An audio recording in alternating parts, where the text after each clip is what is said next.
godly incarnations are there not.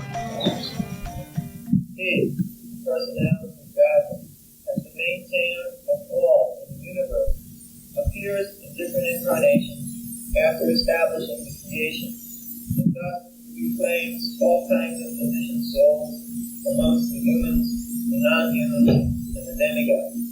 Purport. The Supreme Personality of Godhead Vishnu incarnates himself in different societies of living entities to reclaim them from the clutches of illusion. And such activities of the Lord are not limited only to human society. He incarnates himself even as a fish, dog, tree, and many other forms. But less intelligent persons who have no knowledge of him derive him, even if he is in human society as a human being. The Lord therefore says in the Bhagavad Gita, Janan Imam Buddha, Manashim Sunamashvasa, Parambhav Prajananto Ramabuddha. As we have already discussed in the previous verses, it is concluded that the Lord is never a product of the material creation. His transcendental position is always unchanged. He is the eternal form of knowledge and bliss, and he executes his almighty will by his different energies. As such, he is never the subject of reactions or any of his acts. He is transcendental to all such conceptions of actions and reactions. Even if he is visible in the material world, the exhibition is only of this internal energy, for he is above the good and bad conceptions of this material world. In the material world, the fish or the hog may be considered lower than the man, but when the Lord appears as the fish or hog, he is neither of them in the material conception. It is his causeless mercy that he appears in every society or species of life, but he is never to be considered one of them. Conceptions of the material world, such as good and bad, lower and upper, important and insignificant, are estimations of the material nature, and the Supreme Lord is transcendental to all such conceptions. The word Parambhava, or transcendental nature, can never be compared to the material conception. We should not forget that the potencies of the Almighty Lord are always the same, not decreased, because the Lord assumes the form of a lower animal. There is no difference between Lord Sri Rama, Lord Sri Krishna, and his incarnations as a fish or a hawk. He is all pervaded and simultaneously localized in any and every place. But the foolish person with a forefront of knowledge, or want of the Parambhava of the Lord, cannot understand how the Supreme Lord can take the form of a man or a fish. One compares everything to one's own standard of knowledge, as the frog in the well considers the sea to be like the well. The frog in the well cannot even think of the sea, and when such a frog is informed of the greatness of the sea, it takes the conception of the sea as being a little greater than the well. As such, one who is foolish about the transcendental science of the Lord will find it difficult to understand how Lord Vishnu can equally manifest himself in every society of living entities. Sa evedam jagadata bhagavan dharma purvatrik Vishnati stapayan vishwan turiyanara saradi. He, the personality of Godhead, as the maintainer of all in the universe, appears in different incarnations after establishing the creation, and thus he reclaims all kinds of conditioned souls amongst the humans, the non-humans, and demigods.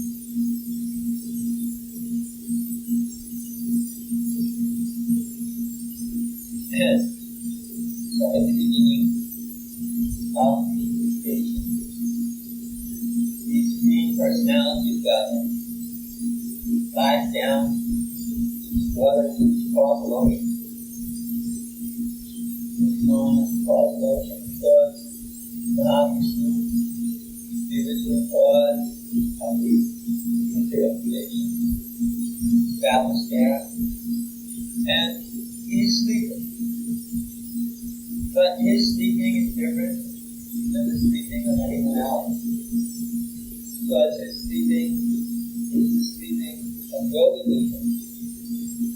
His sleeping is full awareness, and full consciousness of spirituality, eternality, knowledge, and bliss. From his breathing come the universes, which emanate out from the pores of his skin. And in each and every universe, he enters again in Garbhodaka Krishna, lie down in one half of the universe, in order from his Garbhodaka. Unseen by anyone in the universe, for his form is transcendental and far beyond the form of this material world. From his navel, grows a lotus stem, upon which from the lotus flower of Lord Brahma is born. And from Lord Brahma, the whole material world is established in its particular form. He creates all the planets, and he creates all the bodies, the living entities, just according to the blueprint of the Lord. The Lord Brahma establishes this material world exactly as Krishna wishes to be established. Then, entering within that material world, Lord Shiva, that's manifesting as the son of Lord Brahma, acts as the destroyer of the creation, Lord of all Vishnu. And Lord Vishnu acts as an incarnation amongst the demigods to maintain. He incarnates amongst the demigods as the maintainer, because only the Supreme Personality of God in himself can maintain in this material world. We can, to a certain degree, reflect the potency of Lord Brahma or Lord Shiva and create and destroy. Every one of us has got sufficient motive passion that we can create something. And we can destroy something as well. So the enemy can make themselves come. Can make them destroy. Now, maintenance is only going on in the Lord's goodness, and it is under the control of purpose. We can also maintain to a small degree. We can keep things maintained in the material realm. But large-scale maintenance is generally done by Lord Vishnu. It's like Lord Vishnu supplies all the living entities with all of the necessities of life since time immemorial.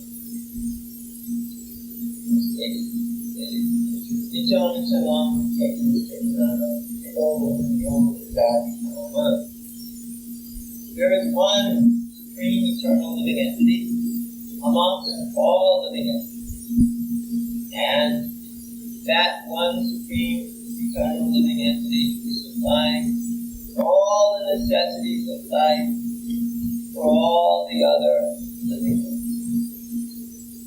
In other words, Krishna supplies all of the necessities to everybody all the time.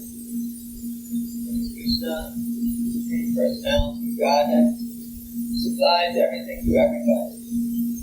He supplies the air, he supplies the water, he supplies even the seeds which make the food.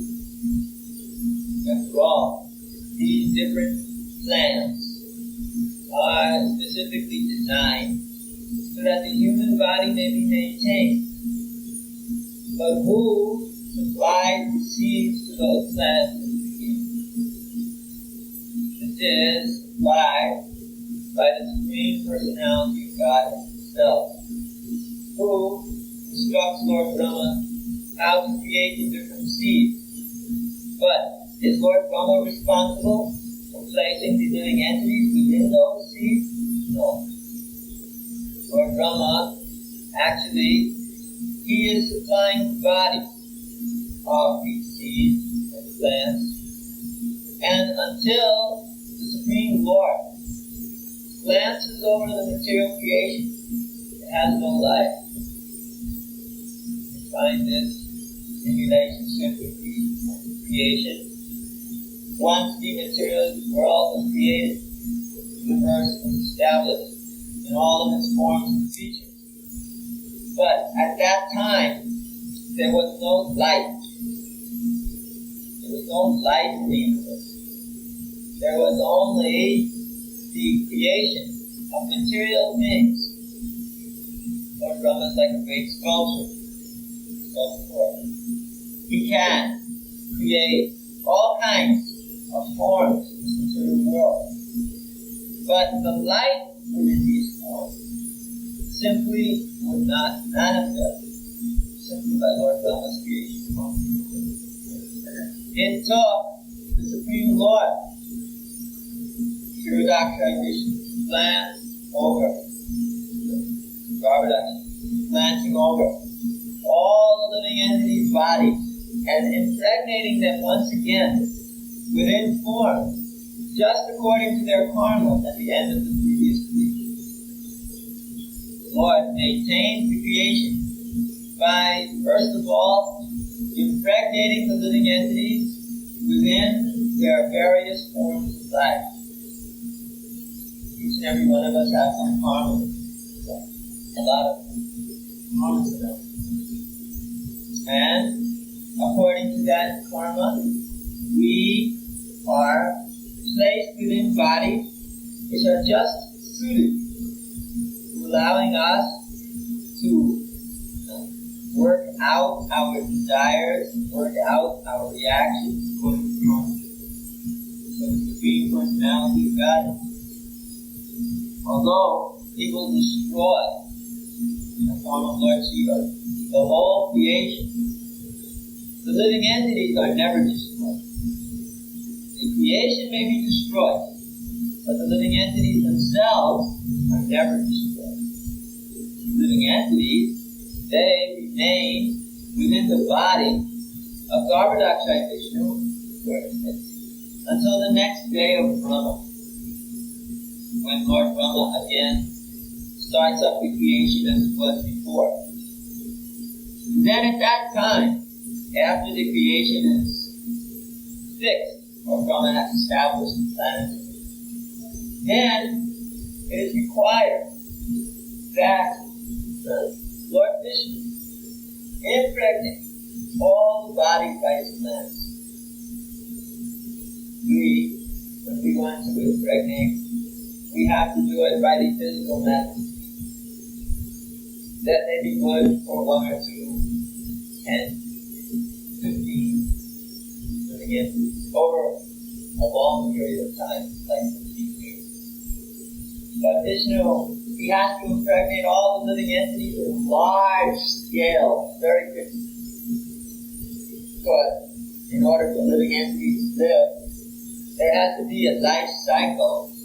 Because Jiva Jivasya Jivana, one living entity is the food for another living entity. You cannot eat inorganic things, metals, things which are not coming from living entities. And even amongst that, organic food, not everything is food for us. For instance, wood is food for the termites, but it's not food for us. Food for the termites means that, the termite can come and chew, and eat up all this wood and think this is very nice food. But if you were to eat the wood, you would have a very hard time. I don't know if people could eat it. They wouldn't get any nourishment out of it. So, the whole proper cycle of life has to be established. The whole proper cycle of life has to be established for all different living entities, all different forms, some in the forms of vegetables, some in the forms of animals, some in the forms of human beings. And then they will manifest their life cycle. So, Vishnu is the one who just glances over the entire creation, just looking over the creation. And as he glances over the creation from his place in the universe, which means very far away, but still, he's impregnating all the living entities, each and every body, by his glancing, all the living entities who are stored within his body. At the time of the last creation, they all merged into the body of Vishnu. So all the living entities stored within his body, they all just flow out of his eyes into their particular bodily forms throughout the whole. In this way, he establishes the whole creation again. He knows exactly which living entity has to take which kind of body in which particular place in order to establish itself. So, just like that, the whole creation is still there again. So, Krishna, the only one who can maintain all of the entities in their particular forms and their particular ways. Not only that, but he establishes the creation again as it was. After all, he's the one who tells Lord Brahma what to do. And Brahma Vidaya Adikava. So Brahma is called Adikava, the original poetic personality. The original living man. Therefore, Tene Brahma, this transcendental knowledge, is established in the heart of Lord Brahma by Lord Krishna. It impregnates him with knowledge. In other words, even the knowledge which one has, which one utilizes in this material world, comes from Krishna. It's also stated, Sarvasya Chaham Vidisani Vishno that all knowledge, remembrance, forgetfulness that the living entity experiences is all a merciful gift of the Supreme Personality of God. It's mercy. It's like when we, at the end of this lifetime, are finished and we give up this body and we go to the next body. If we did not forget everything of our previous birth, we would be very, very disturbed. Remember all the things about our previous lifetime would make us very disturbed and agitated. Now here we are in another body, and then all these experiences are all mixed up, old lifetime, new lifetime, old friends, old enemies, old family members, old problems, all mixed up with the new ones. Whatever that. Don't even know who's your father, who's your mother. This one now says he's father and mother, but actually that was father and mother, and that was only one lifetime ago. How many lifetimes ago was so many fathers, so many mothers? That gets really bewildering. Who's father, who's mother? You can tell that, of course, people say, no one's father, no one's mother. Then he gets really crazy. So, Krishna very mercifully allows the living entity to forget everything. Covers the moment, like it's a moving post. The living entity, when he wakes up in a new form, the womb of a mother, hopefully. He can also wake up in the form of an egg, or he can be in a seed, or born from dirty places like sweat, chocolate, so there are four different ways to take it. By embryo, like human beings, by seed, like plants, by egg, like birds, or other creatures, like all kinds of creatures like eggs, or by sweat, or things like this, like cockroaches or other animals. So, there are four ways to take birth. But each and every time of taking birth like this, the living entity forgets his previous life and remembers, he's given remembrance of that which he has to remember. For instance, his particular qualities, characteristics in that particular body, he's given that remembrance by Krishna, how to act. From within the heart, inspiration. It's not that it's all instinct alone. Science to try to make it all chemical. Yes, to a certain extent, it's chemical, after all. When you have a human body, you tend to act like a human being, to a certain extent. When you have an animal body, you tend to act like an animal, to a certain extent. But there are many instances of one creature, of one species, growing up in society of another species, and never needing one of its own species. And therefore, its natural instincts are much less predominant of that which it has learned in its own native environment.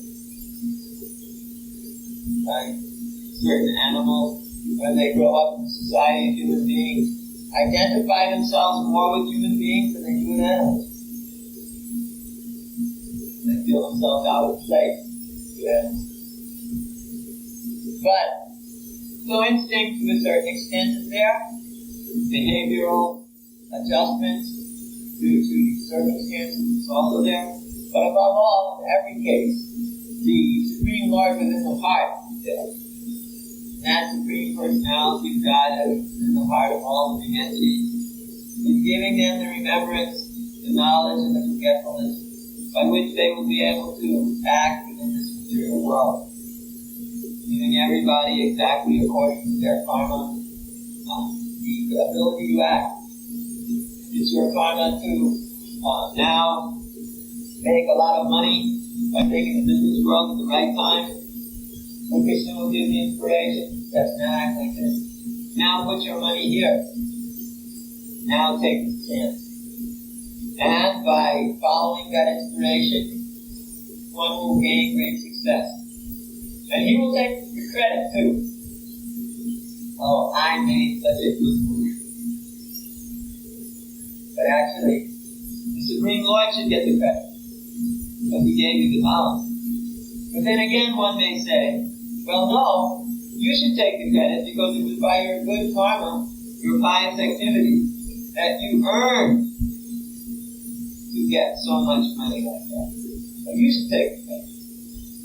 But actually, further back, Krishna should take the credit because he's established this system within which we can act according to our desire and get happiness and distress for it. But then again, you should get the credit because it's by your desire that this material world is even existing. Because by our desire, we can have desires to be the enjoyers and controllers of this material creation. So we are responsible. But then again, even beyond that, it's Krishna who has arranged everything in such a way that we can desire as we like, because we are as part and parcel of limited forms of independent desire. Ultimately, Krishna is Sarva Karma Karma. He's the cause of all causes, Sarva Karma. He's the supreme controller, Sachidananda Vigraha, who has the form of transcendental eternity, knowledge, and bliss. Anadir Adir Govinda. There is no other source than Govinda. He's the source of everything. Sarva Karma Karma. He's the cause of all causes. We find that the Supreme Personality of Godhead gives everything to everybody in all ways because he's the cause of everything and the source of everything. He's the original manifester of all creation.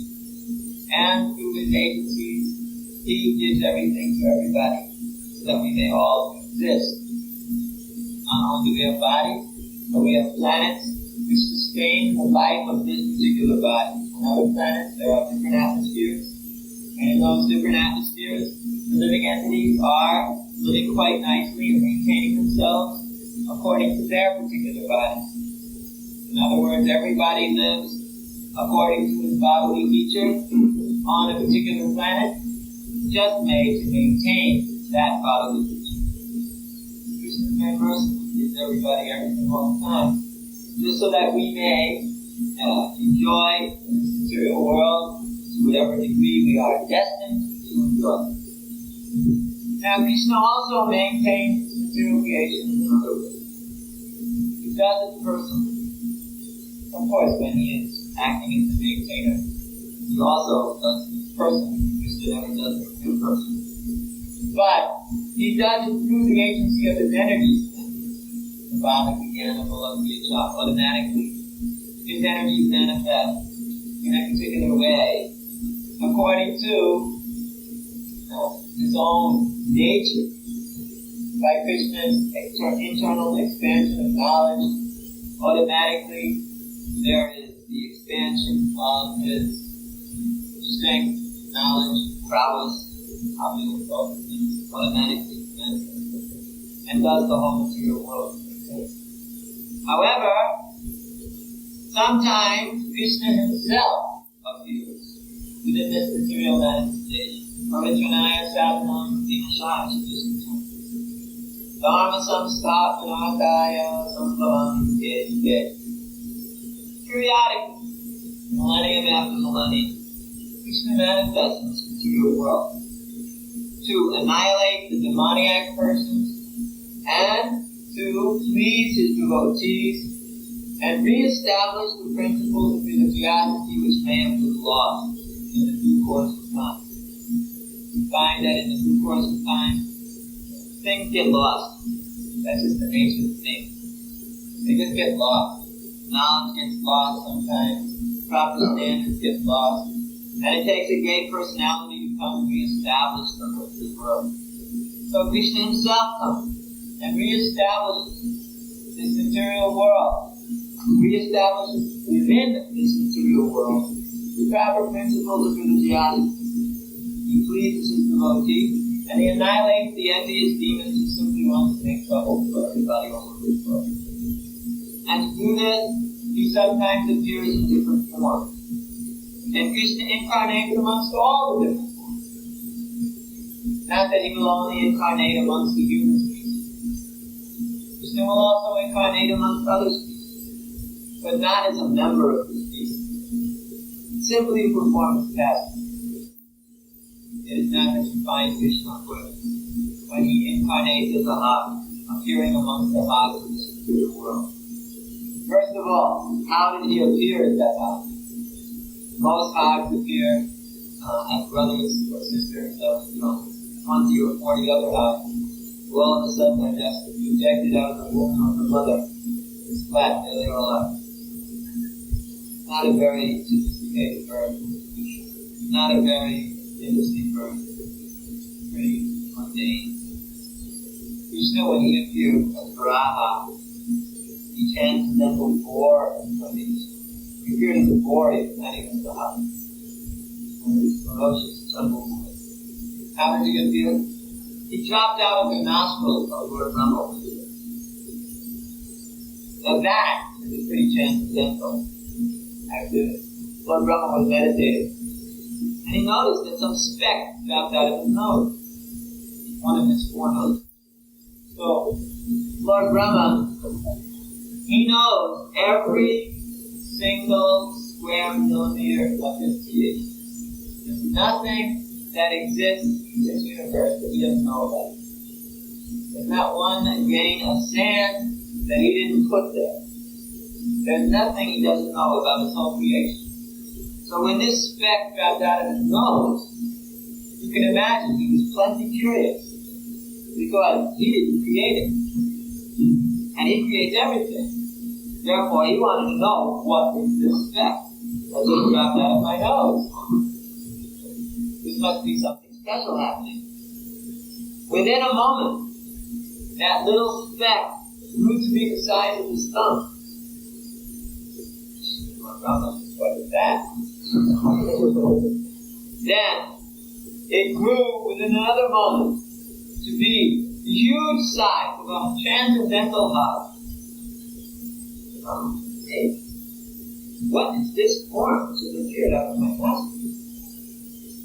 And then, the Supreme Lord of Varaha Dev, at the end of his fasting, what did he do?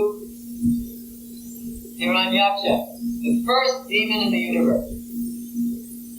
Very first demon.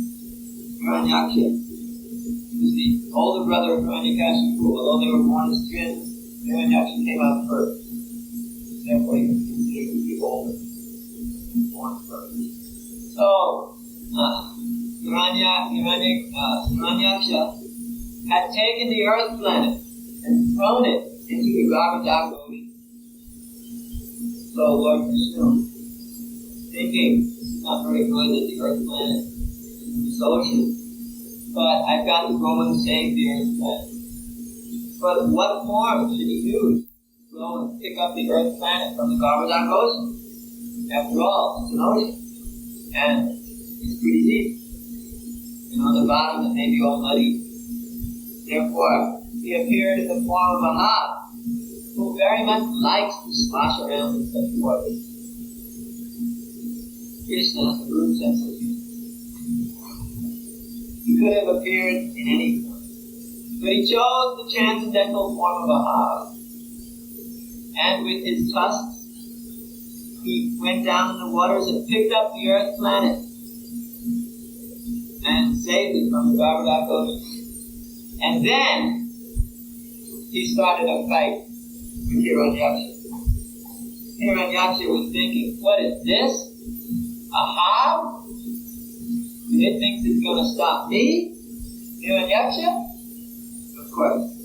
Hiranyaksha was so foolish. He may have called Lord Vishnu a hog.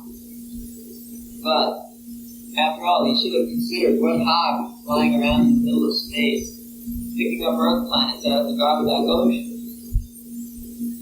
This cannot be a hog of the material world.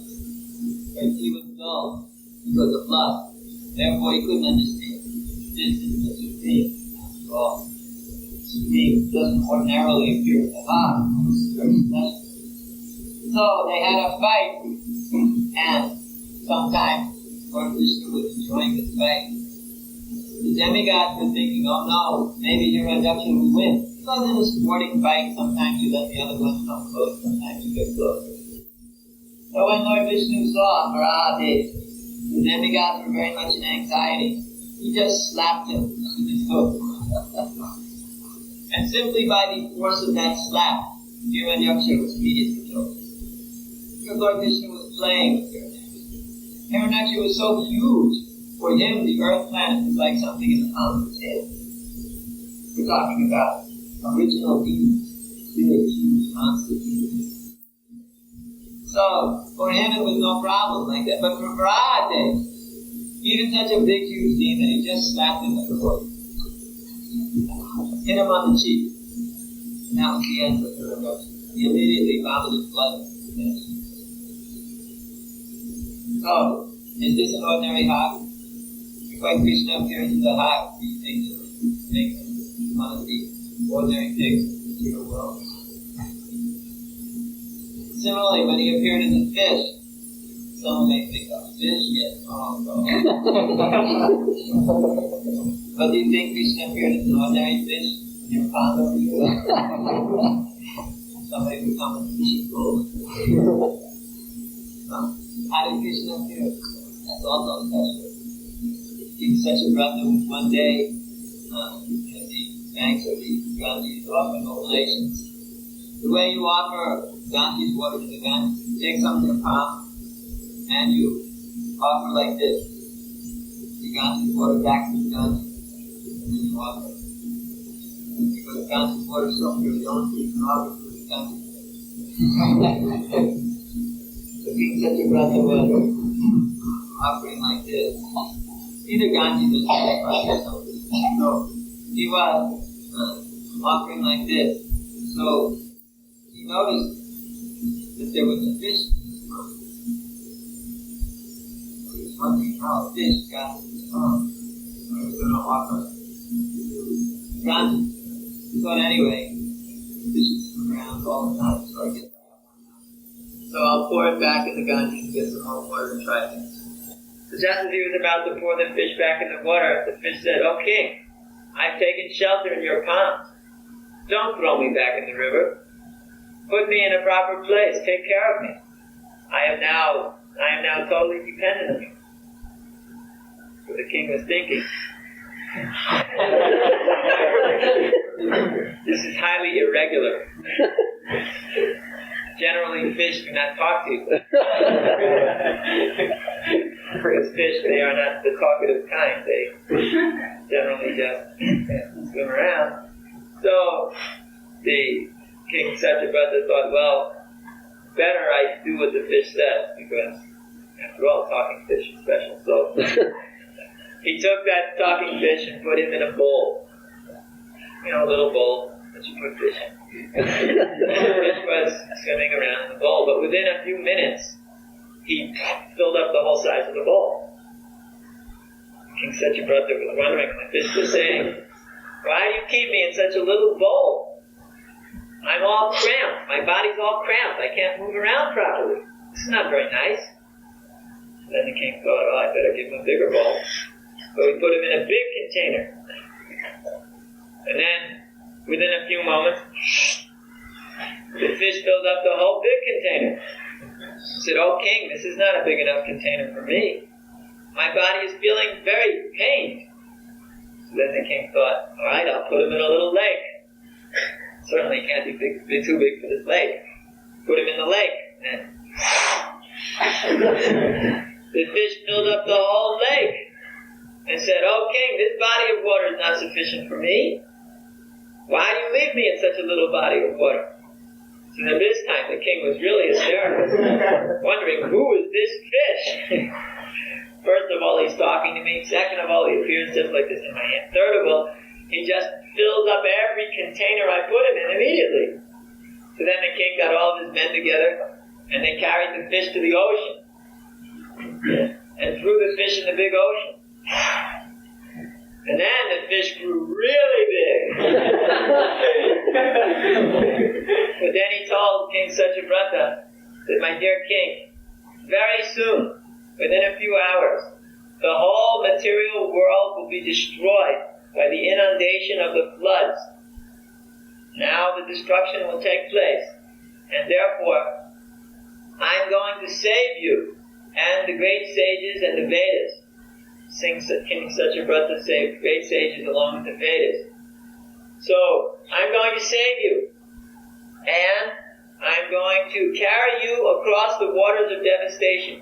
You just prepare one boat, and you take a rope. This fish had a horn out of the top of his head, transcendental horn. And you tie that rope on me, on my horn, and I will lead you through the waters of devastation. You can wonder where the Christians got their Noah and the Ark story, isn't it? Originally from the Vedic time. King Satyavrata, he did that, and after a very short time, the waters of devastation started to come. It started to rain like anything, and everything was becoming filled up. The sun-barking clouds of King Indra came and poured water like anything, and everywhere water. And the whole Gardak ocean was rising. Everything was to be finished. Only the aquatics survived during such devastation. All the creatures are killed, but all the fishes, they go on. Therefore, the fishes are the original species. Therefore, we say first aquatics, then plants. Because first there was the aquatics swimming around. Then, only after all the waters left, then the land appeared again. So then the plants could come. So first aquatics, then plants, then insects, birds, and reptiles, and the beasts. It goes like this. Because in every destruction, first there are the fishes. And they do quite nicely. They don't care if the water gets big. As far as the fishes are concerned, water is water, wherever it is, big, small, up, down, agitated, non-agitated. They just keep swimming around doing their fish thing. So, Satyavrata and all the fishes were very nicely taken care of, and all the Vedas were saved, and Satyavrata was offering prayers to this incarnation of the Lord, known as Matsya Avatar. No ordinary fish. So when Krishna appears as a fish, he doesn't do it in your ordinary fish way. He does it in Krishna's way, which means incredible. Even so much so, you tell the materialist, he says, that's not possible. One of the symptoms of Krishna's appearances is that a materialist will say, that's not possible. But that's not. Because when God appears, he does it in such a way that it's not possible.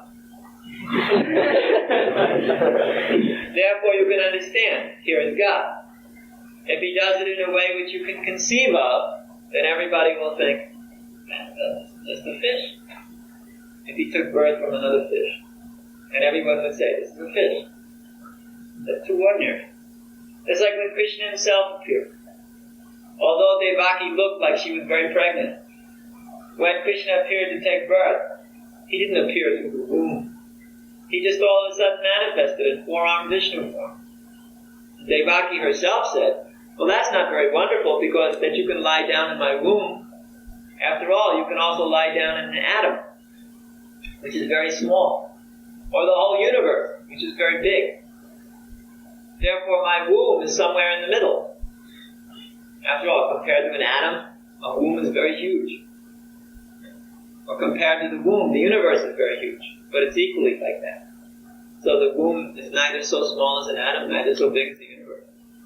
So Devaki said, it's not unusual that you could lay down in my womb like that. It's not so big, it's not so small, and you can do much more amazing things than this.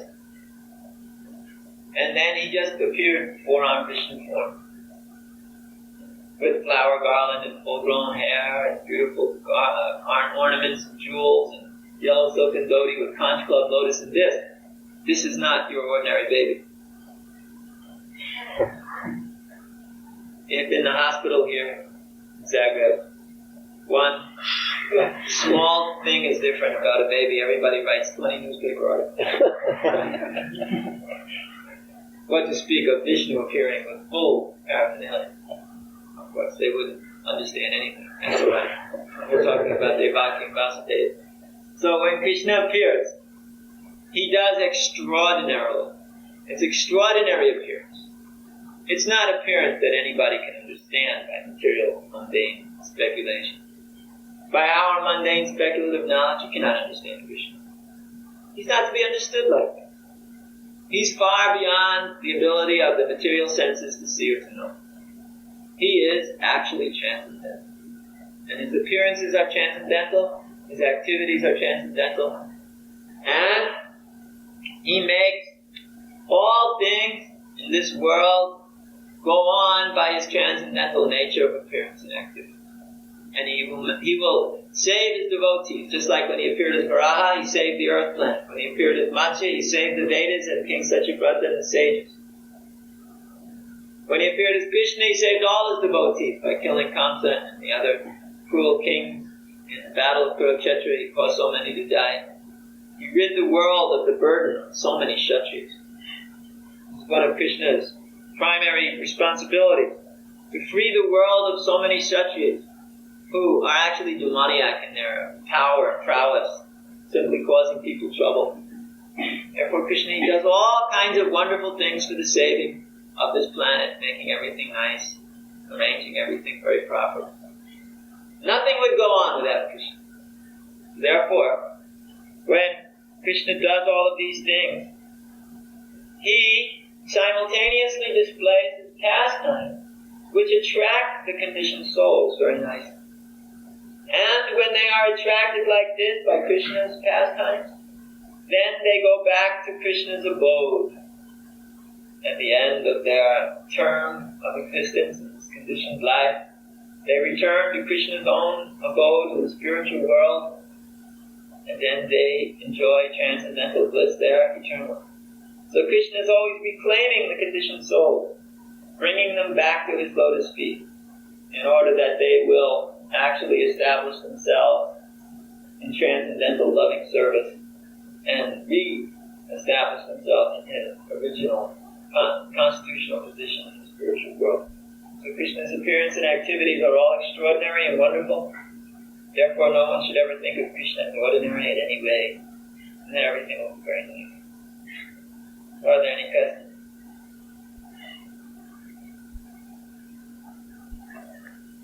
Shiva more powerful than Brahma? Lord Shiva is more powerful destroyer than Lord Brahma. He's more powerful creator than Lord Shiva.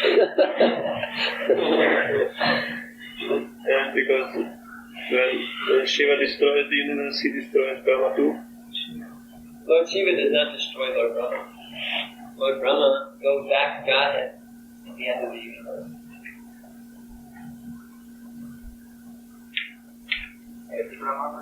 No, not necessarily.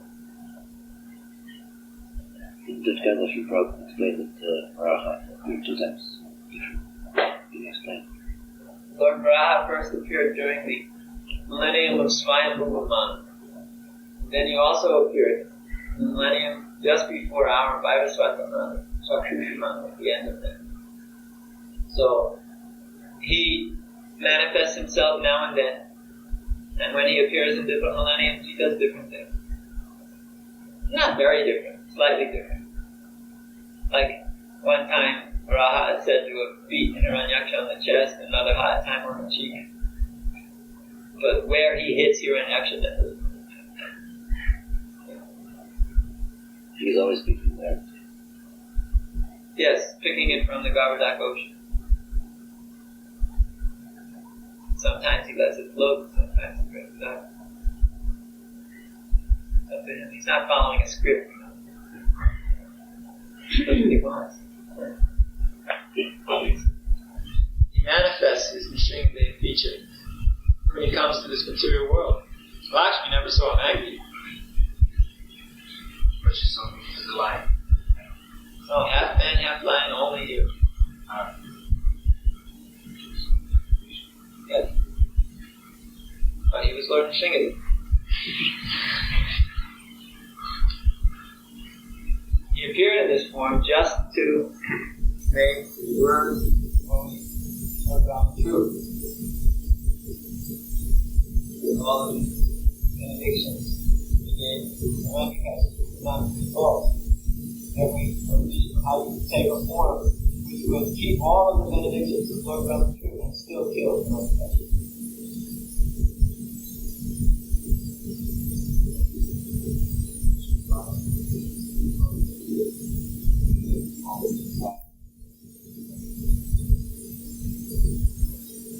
Means that when a devotee wishes to worship the Lord in a particular way, when the Lord manifests himself in that devotee, so that is the form. That's why I will do what the devotee for Allah. So the house, the house is blessed by birth. So the time is great for Allah to do that. Wonderful.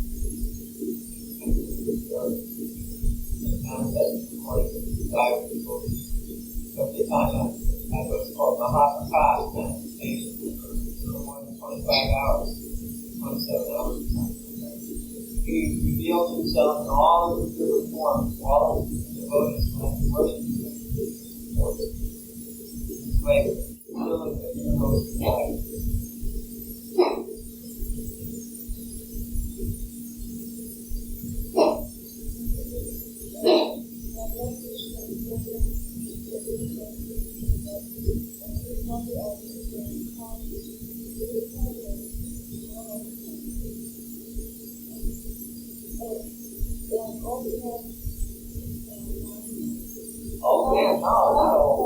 All does not do that. First, have to take birth.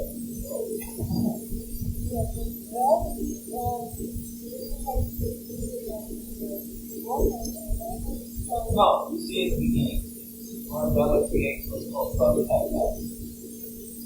He creates the first type of body. Like he'll create the first kind of energy, the first kind of dog, the first kind of plant, the first kind of fish. And he'll create them nouns and nouns. So, those nouns and nouns all according to what Lord Brahma created and according to the desires. They were all there waiting. Yeah, that. You can't really say that because it's never living. You wouldn't call that dead. You don't call it dead now. Because it's not living. It's not organic state. So all the bodies, they were, yes, dead, but they were just matter. They were not living. Then it's all dead, the whole thing's lifeless. That's what it's doing, lifeless. Then, when Lord was impregnated, then all those bodies came to life. Came on the living dead.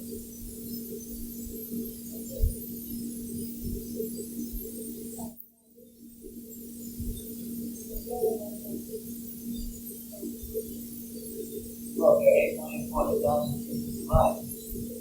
This one has two. Okay, wow. That's one.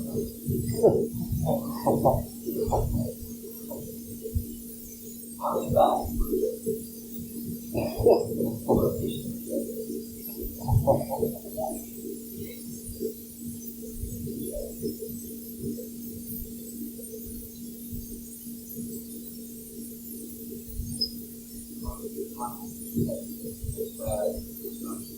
Just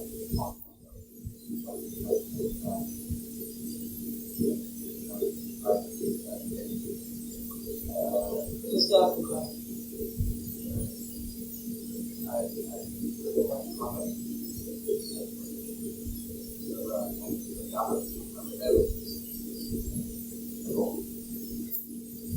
Some. Not all. Well, the Japanese, they're all planets. They're all mostly. Japanese has helped maintain some others.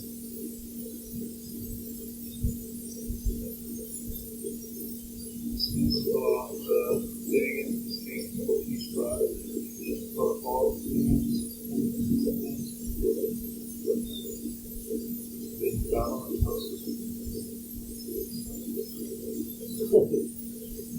No, one Brahma does not. He has the body of pure intelligence. It doesn't happen. But he might also be demigod.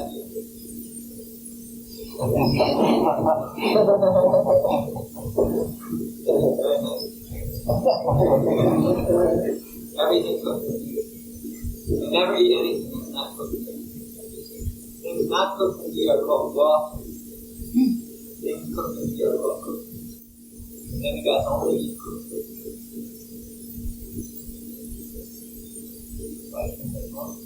well, I don't think I have what to do. It means that I don't think it's but it means that actually everybody is supposed to walk. Everybody is supposed to walk.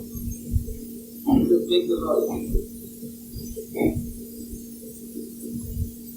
It also means that actually humanity cannot exist or go on without the karma.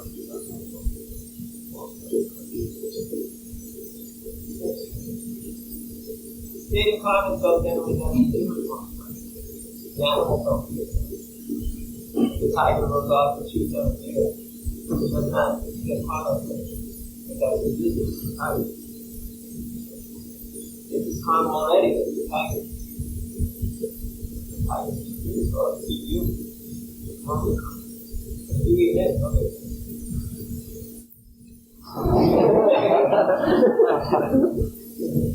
I have a little difficult. This is actually also the question of independence of the humanities to be able to feel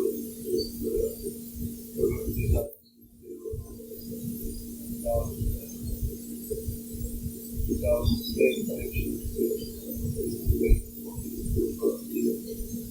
so it means that as I understand now, one cannot go on without you can't go on without you become more and more entangled into it. More and more entangled in karma. You'll never get out. And when you want to get out, that's one of the motivations.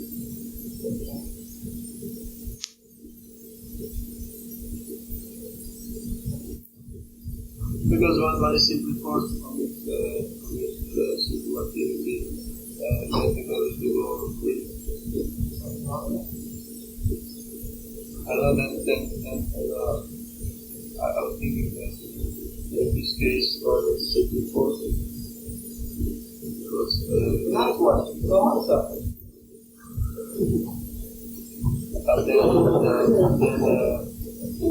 then I cannot understand the question of law because Some people think you suffer. Just go out and walk up and down the street with your walk. Ask them, do you think that your condition of life is time?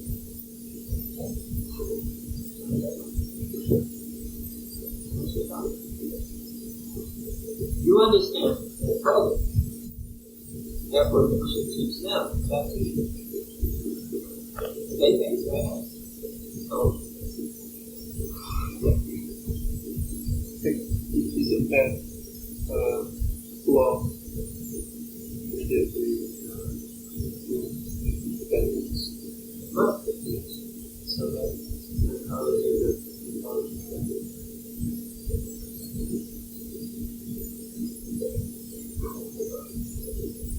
Not counterfeit.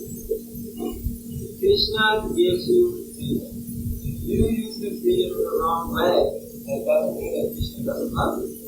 You're a fool. So why do you blame Krishna? Nonsense.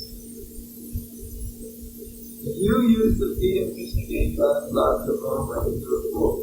And you then say, Krishna should have given you the freedom because you knew you would use it the wrong way. But then that's a strategy. You must do it this way. Krishna knows that. If you want to be a complete ass, Krishna will let you be a complete ass. Otherwise, you'll be angry. Have you ever seen how some child wants to do whatever he wants to do? And notice that and then you tell, don't do like this. The child is very angry. No, I want to. No, don't do this. You hurt yourself. I don't care. I want to do it.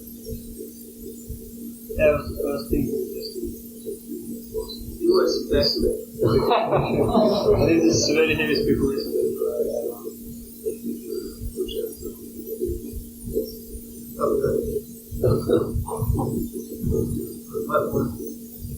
There's no end to this speculation. At one point we have to say that's not for God.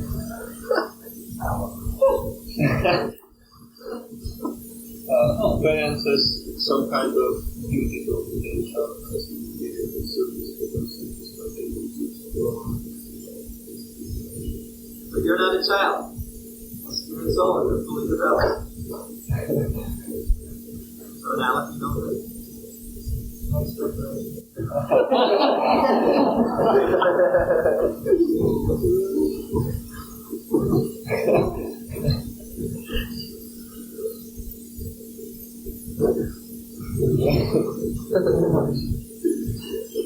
No way for you to go. Come on, don't stop now.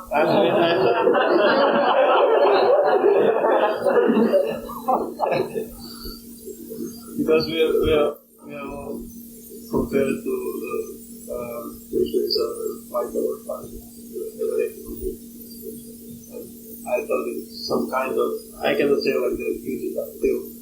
Which of the relationships in the spiritual world include Krishna being your father?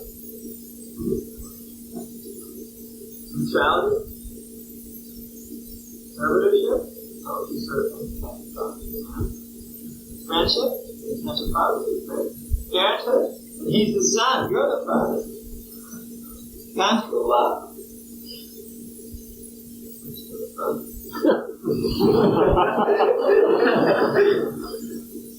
So, Krishna is father of all you.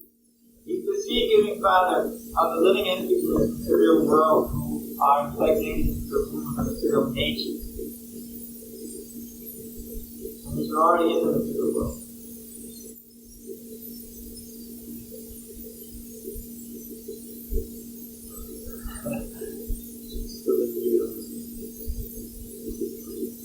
Yeah, all of your complaints are as follows. It's Krishna's fault that I'm in this material world. Therefore, you're not.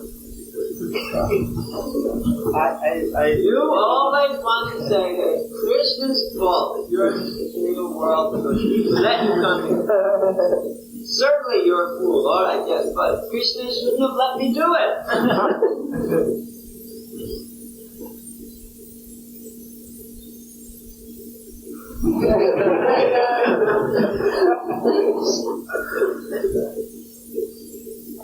So you're just one of these persons who always find fault with Krishna, no matter what.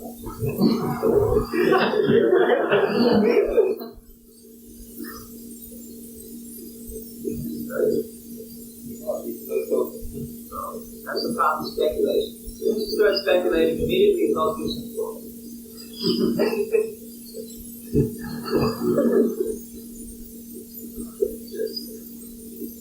Yeah.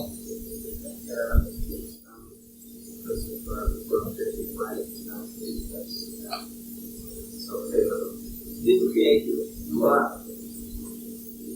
You're a part of Him. And it's not fallible, it's choice. Krishna gave you choice. That's not fallible. It's choice. And as soon as you come into the material world, then you're full of fault. You're fallible. But in your original nature, you're not. Even at the point you make the choice. You just made a choice, which is not very nice. But they think we are so big, big entities. No, you're small. Therefore, you can make mistakes. Because you don't know everything.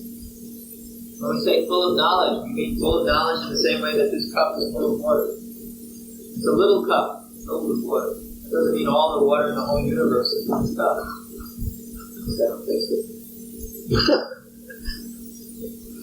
All the water in the whole universe is not in this cup. Some water. Similar. You've got some knowledge, but you're full. Your supply of knowledge is full. No more space.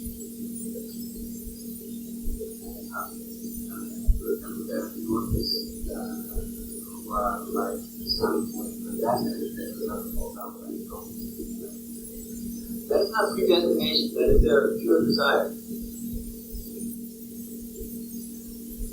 That's the pure desire.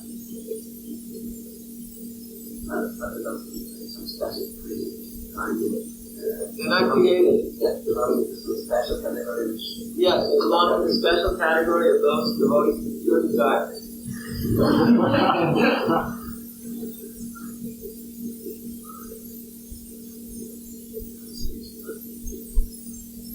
That's what they're very special.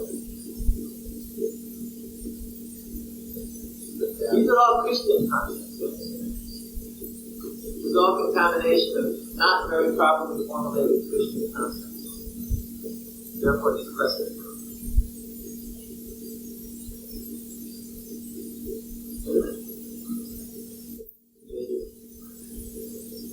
I once had a big argument with a priest. The priest kept saying, eternity, living entities, eternal means is created at one point, and from then on, it's eternal.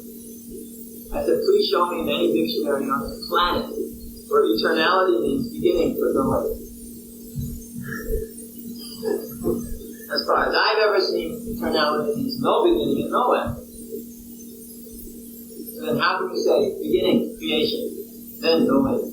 Makes no sense. You couldn't argue logically, it was just dogma. No, it is like this. I said, well, you can do whatever you like. Have fun. Intelligent people will never say.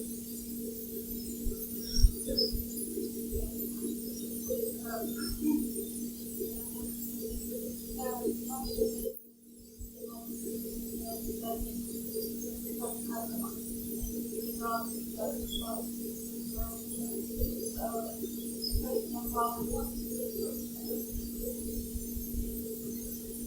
Maybe. So let's go.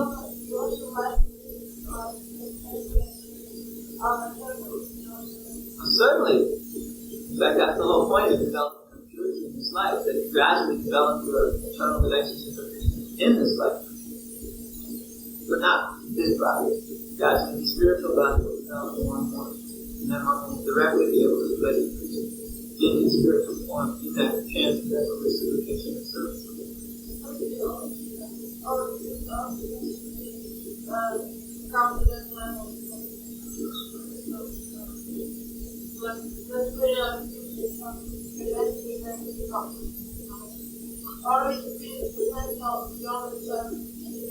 No, you go back to your original position.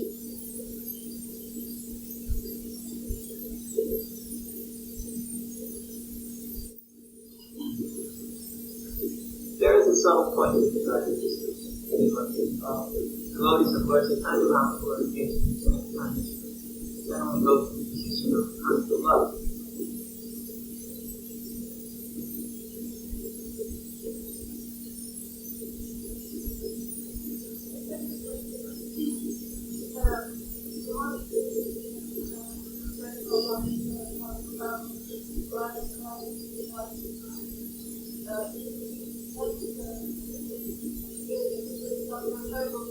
What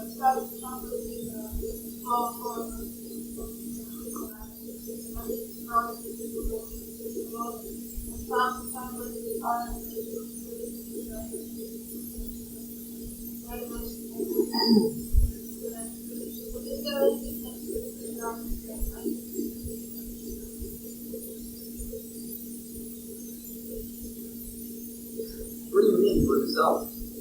Not for anything. You mean at the end, when they're in the spiritual world? One just squeaks back to God, just grabs on the fingernails. He just becomes a little something in the spiritual world. And the other one goes back on a swan aircraft. Big.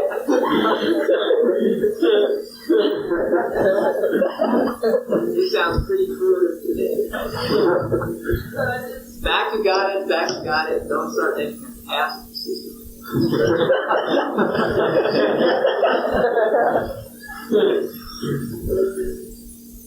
Why do you think it's unfair? It's unfair!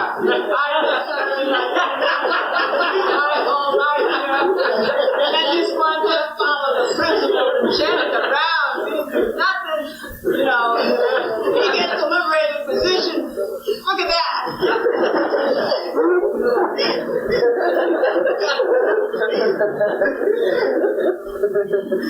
This is the envy of Trinitarian. You should be happy they go back to God.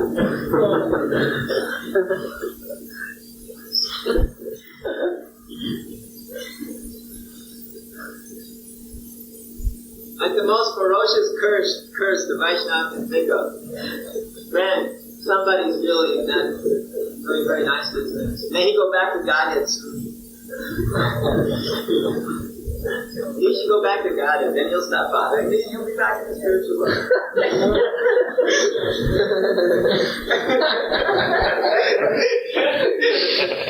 That's the most ferocious curse we can think of.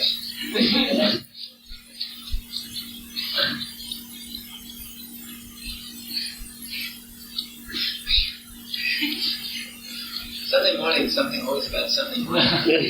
Speculation.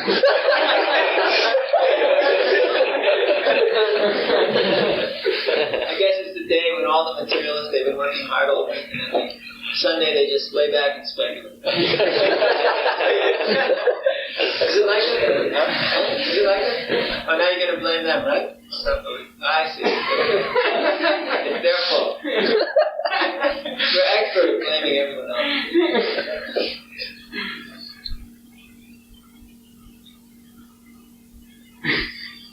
Any more speculative questions?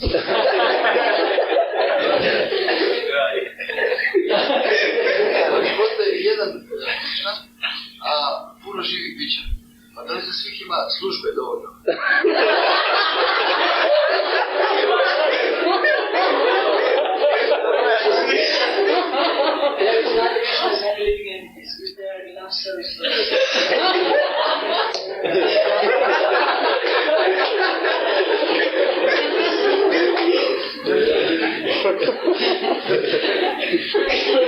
Do you think Krishna is infinite? No.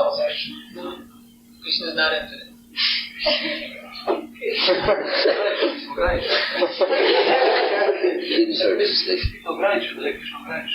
He told you as is here. No.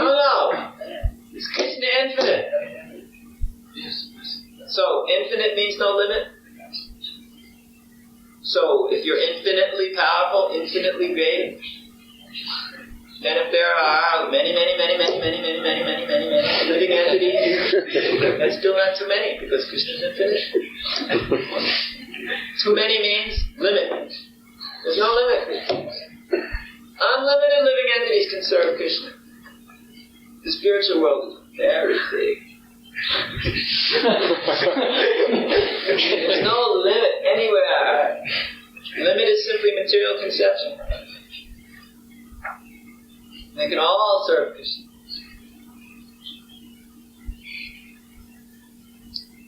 Want to know how? Are you Krishna? You have Krishna? You write Krishna book?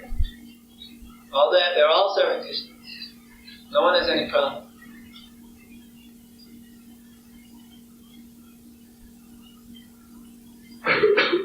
Oh, you think there's a problem? Krishna can eat unlimited amounts of food offered to him. There's no problem. He becomes very hungry when it's offered with love. Krishna sits amongst his coward friends. There are millions of coward friends. And each one thinks that Krishna is looking at him alone during the lunch. Each one of them, they think Krishna is only looking at me. I'm a very special thing. And Krishna is looking at all of them simultaneously. You may say, this sounds very strange, but that's Krishna. Everything he does is unlimited. Therefore, have no worry, no fear. He will accept your service, no problem. And you will always have service, no problem.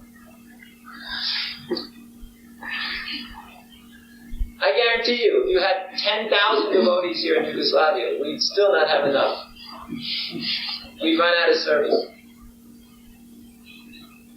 We'd run out of servants. We would always have more service to do. We would have, build huge temples up to the sky, huge communities.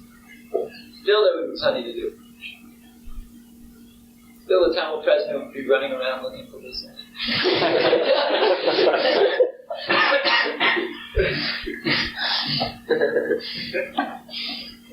So it never gets better.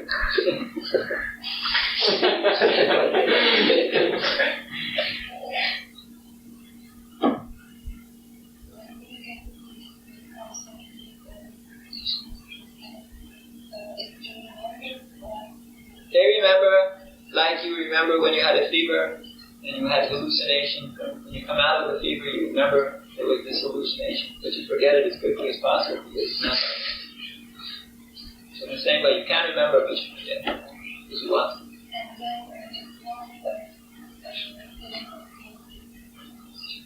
Guilt? You may feel like, I'm never going to do that again. But there's bliss there. There's no guilt. No guilt in the spiritual world.